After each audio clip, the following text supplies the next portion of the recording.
A short trip to North Scotland by private jet. The Prime Minister today in Aberdeenshire, committing to hundreds of new oil and gas licences in the North Sea. He says it won't interfere with the government's net zero target. When it comes to our energy security, we're still going to need oil and gas. 25% of our energy will come from oil and gas, even in 2050. Far better that we get that from here at home. Better for the economy, better for our energy security, better for jobs. Any new emissions will be offset, the government says, by carbon capture, pumping pollutants through existing pipelines and storing them in natural caverns underground.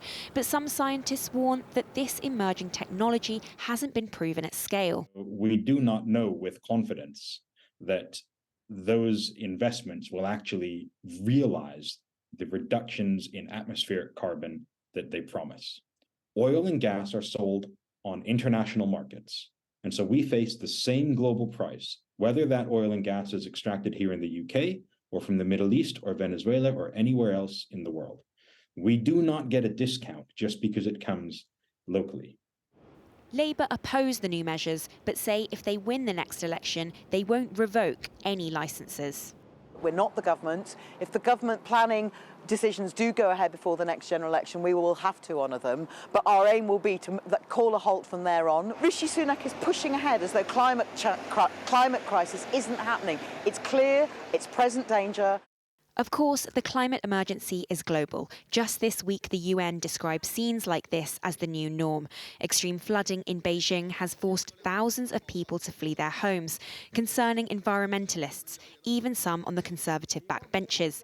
One of your fellow MPs said, Chris Skidmore said this was the wrong decision at the wrong time, these new licences. Do you agree with him? Well, I don't agree with Chris on that. If we're going to be using any oil and gas at all, as everyone must realise that we are, then surely it's better to do that off our own shore, without transportation costs, but also CO2 generated, and without having to rely on regimes that in many cases we've seen to be unreliable.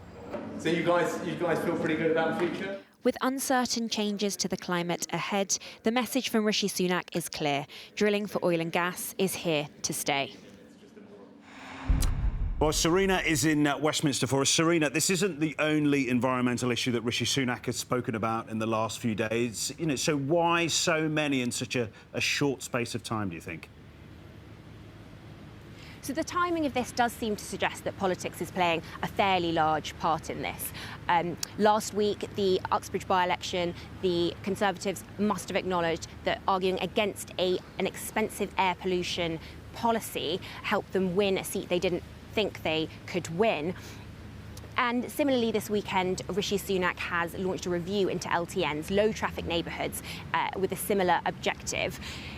There also could be geography that's playing a part in Scotland. This policy Rishi Sunak's announced today is expected to create 50,000 jobs, voters all to play for there. But Labour MPs I've spoken to today think it's about them. This could be about creating a clear dividing line between them and the Conservatives on green issues. Now, Labour have a policy, a commitment to no new oil or gas exploration, and they see that as a wedge issue that could be played out in the next election. Serena Barker-Singh, thank you so much for that.